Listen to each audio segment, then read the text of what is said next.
Hi, Jan. Hey Claire, thanks for having me. Yeah, thanks for being here. I was just commenting before we got started on what an awesome wall you have, and I can't believe it's wallpaper, you said. It is, it is. It took quite a while to find the wallpaper I like that much. Yeah. And I like how so it's only on that one wall, which is very cool. Yeah, I have a setup between this black wallpaper and the white to have a nice bit of contrast on the walls. I love it.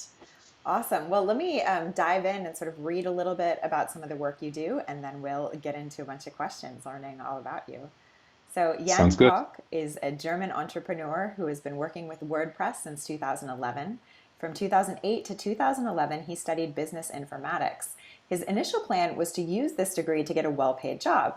He ended up working as a business consultant in a mid sized company with more than 100 employees, but not getting the salary he expected. Even though his initial career plans didn't work out, however, he decided to stick to the traditional route. He started studying for a master's degree in IT security alongside his full time job. His main motivation, once again, to get the master's degree was to get a good salary, but that motivation didn't last for long. Even though he loved coding, working on IT projects, and the overall web development world, the pressure of having a full time job and studying for a master's degree was too much.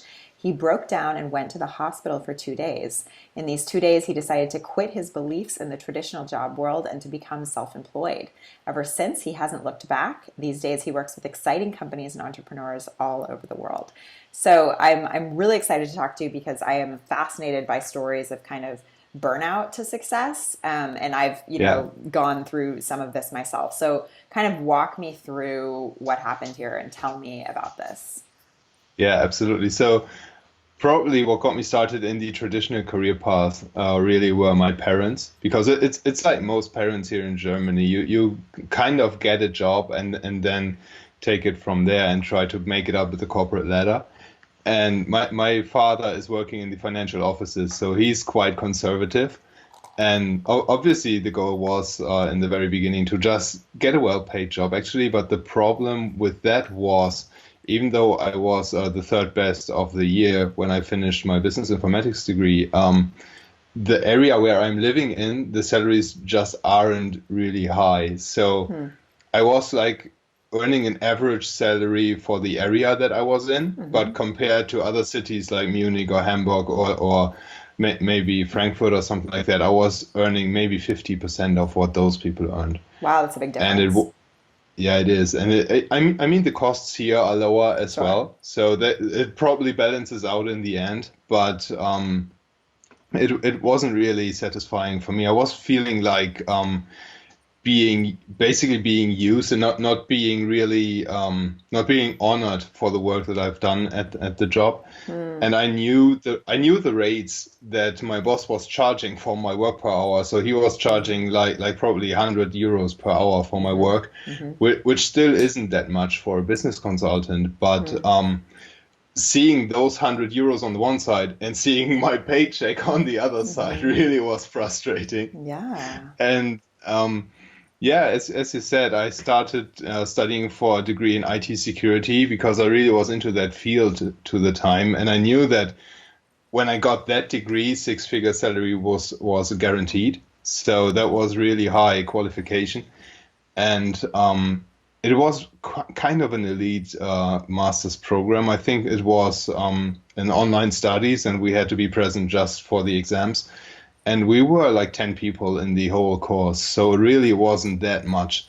And the problem with that was, as it turned out, it was very, very theoretical. And I was all like Hmm. into breaking into computers and into hacking things and trying to destroy websites and just learning how everything works while doing it on the computer and while basically learning it on the fly, Hmm. rather than knowing how all these crypto algorithms worked and what the Hmm. math behind those things is. And so I really wasn't that excited when I started the studies anymore. And then I spent a few $1,000s on that, or a few thousand euros. And my boss at that time supported me with that master. So we split the payments basically. And yeah, after 6 months, just as you said in the intro, I just couldn't do it anymore. I was working 75, 80 hours a week. I still was employed as business consultant. And on the side, I had to study like 30 hours a week for a job or for a degree that I didn't really care about in the end. Wow. And it was just too much for me. So I had that nervous breakdown, and I was like, people couldn't be around me. Basically, I was pissed off all the time, and I was really frustrated with where I was at in my life. And when I had those 2 days in the hospital, and I had the time to really reflect on what got me to that point, the common principle basically always was being in the corporate world, being in the corporate ladder. And I really don't enjoy working for someone else and not being in control Right. of what I'm doing, basically being told what I need to do. I really dislike that. And also what probably was more frustrating was the feeling of not being honored for the work that you do. I mean, we all put basically, if you do work you care about, at least somewhat care about, you really put effort into that work, and you Yeah. really want to move something with that work. And Yeah. if then the boss doesn't really honor that, it's probably the most devastating, or one of the most devastating feelings you can ever experience, not being honored. And it just, for me, that was the time that it couldn't really get any worse. That like my girlfriend would support me whatever I do at any case, and we are engaged now. We're still living together, and my parents would support me with any decision I made. So I decided to become self-employed in those days. Wow. So when you kind of look back at that moment of burnout, how did you know immediately why you were burned out? I mean, could you identify immediately that this is what's happening? I don't like working in a corporate environment, or was it a process to figure it out? How did that work? That's a good question. I think I knew immediately where the burnout came from. That the pressure of having a job and studying on the side was just too much. I knew that I really didn't care for myself, so I didn't exercise, I didn't eat well. I slept probably 4 to 5 hours for a night for 6 months. And so I knew the causes that got me in the physical shape I was at to that time. And then I started to reflect why I decided to do the masters and why I decided to stay in that company I was working in. And at some point just clicked with me. Wow. So how did you then make the change? So you came out of, you're in the hospital for 2 days with basically a nervous breakdown, and then you realize what you need to change, but making that change is hard, and certainly a lot harder than just sort of realizing what you need to do. How did you go about taking Oh, the yes. steps? Oh, yes. I was shaking when I told my parents. I really was shaking when I told them that I decided that I'm not going to continue the master's program. And basically what that meant is staying for 1 year with my employer, because that was the time it took me to pay back the money they invested in the master's program already. And of course you wanted that back. That's his good right. And at that time, I had a very close friend, and he is my best man for the wedding now. And we decided to, or he's even more of a nerd than I am. And he also wasn't satisfied with that job position. We were working in the same company. And basically, he left the company before I became self-employed. And at some point, I just took the leave, and I asked my boss if it was possible to start a business on the side. Like, just if he's okay with it. I would still Right. work the 40 hours business consultant, Right. but I told him, like, this is what I really want to do, and I will make sure that I don't interfere with the customers that your company has, and blah, blah, blah. And luckily, really luckily, he agreed. So it Wow. was okay for me to, yeah, I really respect him for that. So basically, that allowed me to take the first steps. And then I spoke to some friends who already were making money online and who could guide me in the right directions. Like I came across smartpassiveincome.com and Pat Flynn, and I came across Internet Business Mastery, which I ultimately joined. and it just evolved naturally. I think I started a blog and I connected to some more people who were making money online, and I started to follow those who were living the lifestyle I wanted to live, basically. So when you start seeing people who are doing what you want to do, sometimes people find that really motivating, but sometimes other people find that kind of discouraging because they start sort of comparing themselves. How did you sort of look towards other people as kind of positive mentors, essentially, and not just sort of feel worse that you weren't there yet? That's a good question, and I really struggled with that in the beginning. Probably the best example for me was seeing the income reports that Pat Flynn was publishing at Smart Passive Income with like these crazy high numbers that he's making every month. He was earning more a month than I was paid in a whole year, right, as working as a business consultant. Right. So that was hilarious at one point. And hilarious. Yeah, I mean, it's just from the city I'm coming in, it's probably we're 50,000 citizens, and probably 5 do understand what I'm doing. So it's really That's great. It's really not popular what I'm doing here. Right, and right. Basically that was so far away from me, earning like 50,000 a month or 60,000 a month, and it still is. I mean, I'm making a good living, but I'm not there yet. Right. And what I thought is, as soon as I got into Pat Flynn's story, like where he came from and how he got started studying for an architecture exam and not knowing what he was doing at all, basically. And I thought to myself, if somebody who doesn't know how to code, who doesn't know how a website works, who doesn't know how to set it up properly on the technical side can earn that much money, I can earn a fraction of that. That will pay my bills. That was the motivation, basically. I tend to not compare myself to people who are in the business for longer than I am. Or I basically, the more I think about it, I don't compare myself to others at all. Because I think everybody has a different style of running a business or living life, basically. It's not just how you build a business. It's more about what type of lifestyle do you design your business around? Like, how many hours do you want to work, and when do you want to work, and how many people do you want to interact with, and do you want to write, or do you want to record vlogs, or do you want to just code, or do you want to do graphic design, or whatever it is, basically. So there are so many variables, and over the past years where I'm self-employed, I really stopped comparing myself to others. So, okay, so this is a good transition. I want to ask you really about sort of the work life that you have designed. Can you talk to me about what your work life looks like and sort of the steps you took to make it what you wanted it to be? Because, I mean, many times, people say, oh, I don't want to work for someone else, and then they end up creating a business for themselves where they maybe just feel just as trapped, right? Well, they're working for themselves, yeah. Yeah, so basically when I started, I was working for 7 months on the side of being a business consultant until I had the first month that was as high as my salary, and then I took the leave and quit my job. Okay. Because I didn't want to test the water with both feet, right? I didn't want to jump into it before I knew I could make it, because I think it's just stupid to take that risk if you're not in a position where you have like a year of savings left. Yeah.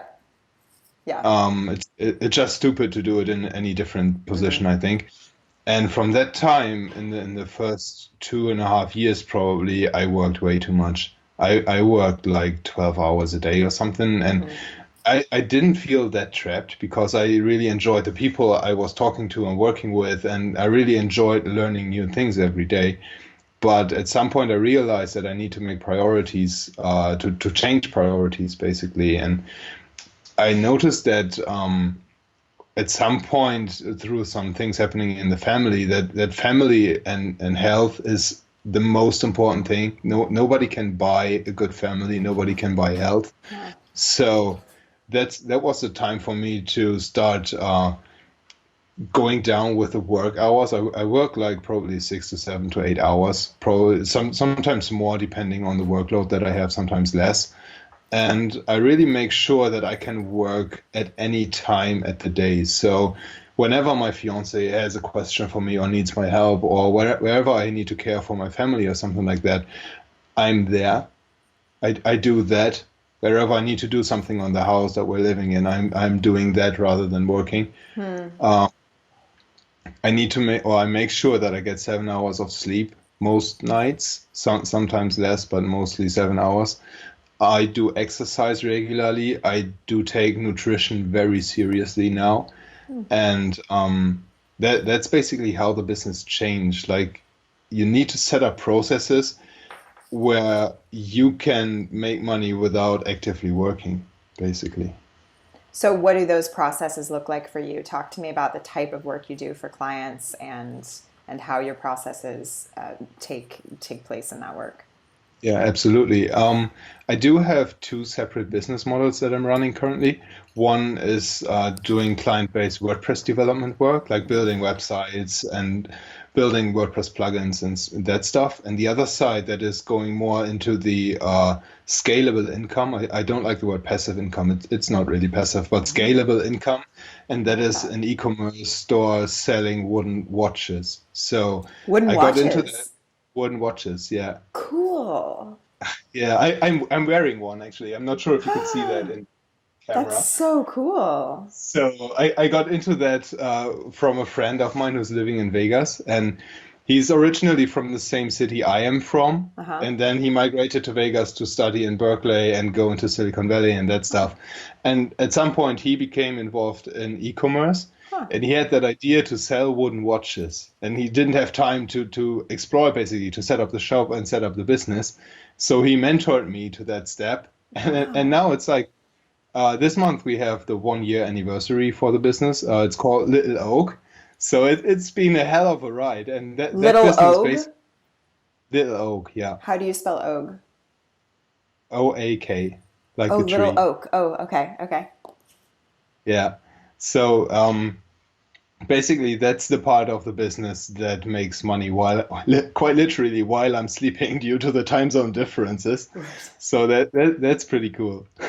So that's really interesting. So you're saying he basically mentored you into that because you didn't have Yeah. a background in selling wooden watches. How did you Yeah. learn? Basically, he has a shop selling funny T-shirts. His brand is Ötzi Shirts, and he's making his living from that. Wow. And he knew all the processes that go into running an e-commerce store, like where to Hmm. source your products from, and how to manage stock, and how to manage customers, and how to build a website, basically. And we Hmm. just started out with a simple Shopify website. We Hmm. really wanted to keep the efforts as low as possible in the beginning. Hmm. And then when we noticed that we launched September last year, so Hmm. pretty much or barely in time for Christmas. Hmm. And during Christmas, we noticed that the demand is there for those watches. People really Right. tend to love them. So that was the point that we started to get more serious about the strategies behind that business. Like, how do we get people onto the website, and what type of watches do we need, and that kind of stuff. And then Hmm. probably in May, we transitioned to a WordPress-based website because Hmm. that's where my expertise ultimately is in. Right. And now we're growing ever since. Wow. So that's so interesting that you really have two completely different sort of businesses. Yeah. How do you kind of divide your brain and your work to be able to concentrate sort of fully on each of them at different times in the year or in the week or in the day? That's a good question. I have well, I'm still working on a routine for that. I Okay. don't have a definitive answer for that. What currently works for me is to process all the new orders first thing in the morning. Mm-hmm. But like really first thing, I'm reading the Daily Stoic. That's the first thing I read that book every morning. Mm-hmm. And then after that, I'm doing all the customer fulfillment, customer care. I have a good team in the background. I have a good friend who's helping me with the customer care, and I'm doing the order fulfillment monitoring in that. That Hmm. probably takes around 1 hour each day, so it's not that much. Right. And after that, I get into in deep coding work. Like I really set aside probably the entire time from 9 to 12 in the morning to do coding for the clients, because that's the time when I can't use any distractions. I can't have the phone ring at that time because that distracts from concentration. Right. Yeah, and then in the afternoon it's split out pretty evenly, like depending on what clients demand on the both sides. I'm dividing my time like that. So that's really, wow, that's fascinating. So I want to ask a little bit about the client side of your business. When you work with people, I'm curious how you teach them without creating sort of dependence, essentially. How do you kind of give your clients some of your knowledge so that they don't always have to depend on you for everything? My team and I build websites mostly with a theme called Avada, which is very straightforward. It has a page builder inside, and most devs watching this will hate me for saying this, but the developers really don't like page builders because they take away the coding part, basically. But what Avada does allow the clients to is to really easy to manage the website themselves. So when the project is done, we go on a call with the clients and we record that Skype call. Usually when we're working with people overseas, it's Skype. When we're working with people locally, it's here in the office. We record that call and walk them through using the website, and basically just all they ever do is publish a blog post or change a wording or change an image or something like that. They're not going to do drastic layout changes because our clients usually aren't designers. So they would hire us again to do a layout change. And then we also have a monthly maintenance pack where we offer to do those tweaks for the clients.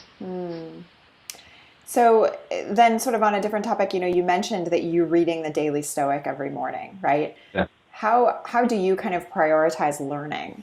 Either, in your personal life to make sure that you don't ever sort of go back to that place of burnout, or learning in the sense of, trying to increase your business in Little Oak, or, better streamline your client processes in your WordPress business? Yeah. I definitely don't prioritize learning enough yet currently.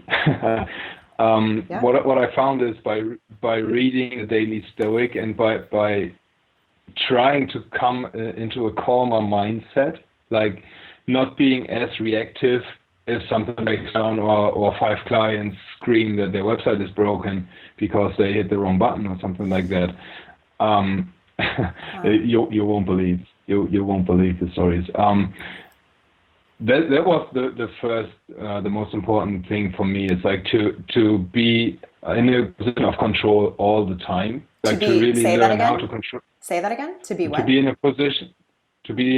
a position of control all the time, so that I'm not reacting to what other people want from me, but I am managing how I'm spending my time. I'm the only one in control of how I'm spending my time.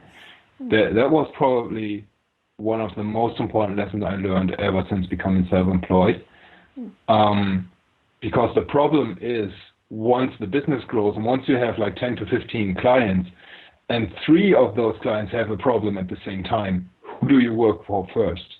Who do you care for first? And there's no way that you can just run a business by being reactive to other demands. So you have to be in a position of control. And currently, what I try to do is I try a new thing in marketing for Little Oak every day. So I try to connect to new people on Instagram. What I currently do is I reach out to people who like wooden watches on Instagram, and I just talk to them, ask them for feedback about the shop and what we could do differently, and offer discounts. If they provide good feedback, they get a reward, obviously.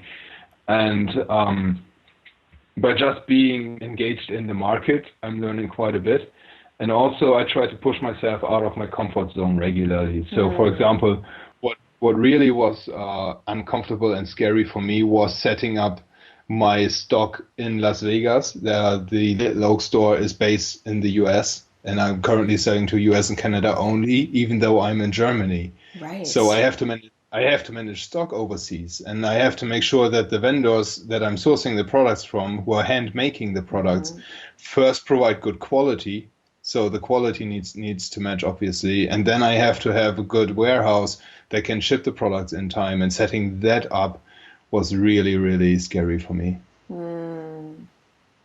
So that's interesting. You talk about sort of things that are scary, because I do want to ask you kind of about the role of kind of fear as a Yeah, business owner, and how you manage fear, essentially, because I think that's something that any entrepreneur faces on a regular basis, and maybe absolutely. gets, there's this problem where we have fear and then we get scared that we have fear.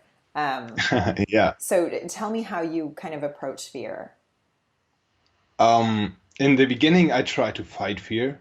I try to tell myself that I'm strong enough. I can do everything, and Right. there's no reason to be scared. Basically, Mm-hmm. whatever was coming up, I didn't allow myself to be scared. Mm, And what I learned over time is that fear is a pretty good indicator for situations where you need to be conscious about what you're doing. mm, It's not necessarily telling, or I see it not as a sign that I need to stop doing what I'm doing. mm-hmm. I need to see it, or I see it as a sign where it's okay to be scared. Mm, It's just human to be scared. right, Everybody is scared. right. And there's no reason to be ashamed of that. And whenever I feel scared, I take a step back and I try to evaluate the situation where I'm in. Like I try to find out where this fear is coming from. Mm-hmm. And usually that helps me uncover some things that I didn't really think about in the first place. Like, Right. for example, when I started the Little Oak store, what I had was when I first got the really big refund because somebody was too stupid to use the website or whatever, and somebody didn't like the watches or for whatever reason. When I got the first really big refund after the first Christmas season, I was scared to death. Like how do I handle the refund Uh-huh. when I'm not even in the same country? Like Uh-huh. where do people ship the products to, and Uh-huh. how do I make sure that the warehouse processes the products Right. properly and all those things? Or different story is when a WordPress project doesn't go well and the client really is pissed at me. And usually that happens when clients don't really know what they want and they just and I'm too Mm, stupid to tell them that they mm, first need to get their things right in order for me to mm, provide good work for them. And I just mm. jump at the project because I Right. just see the money. Yep. And at some point, the project hits a wall, and I'm frustrated because the work that I'm doing isn't honored, and the client is frustrated because I'm not doing what he wants. Absolutely. And in those situations, I think every freelancer will recognize those. It's super easy to get scared and think like, oh, all the project money is lost, and I need to refund the upfront payment that I got, and all those things. And it turns out that in those situations, all you need to do is to take a step back, take a break, and just calm yourself and see what you can do about the situation to fix it. I love that. Wow, that's really powerful. And that's so, so hard to do, but it's so Yeah, important to kind of consistently yeah, remember and consistently be, yeah, be telling yeah. ourselves we can take that break. Yeah, that's why I'm into Stoicism big time currently, because for me, Stoicism is like this framework of mindset and ideas Hmm. that really teaches how to be aware of your feelings and how to not let emotion take control of what you're doing. Hmm. Wow, this is super valuable. Jan, can you talk to me about what you're really focused on these days and where people can learn more about your work? Absolutely. So the main focus currently is selling the wooden watches. So that is littleoak.store. There you can learn everything about the shop that I'm building. On the other hand, if you want to learn more about the WordPress work that I'm doing, that is wpmastery.xyz. Thank you so much for this. Really, really appreciate your time and hope you have a fantastic day over in Germany. You're welcome. Thanks for having me, Claire. Thank you.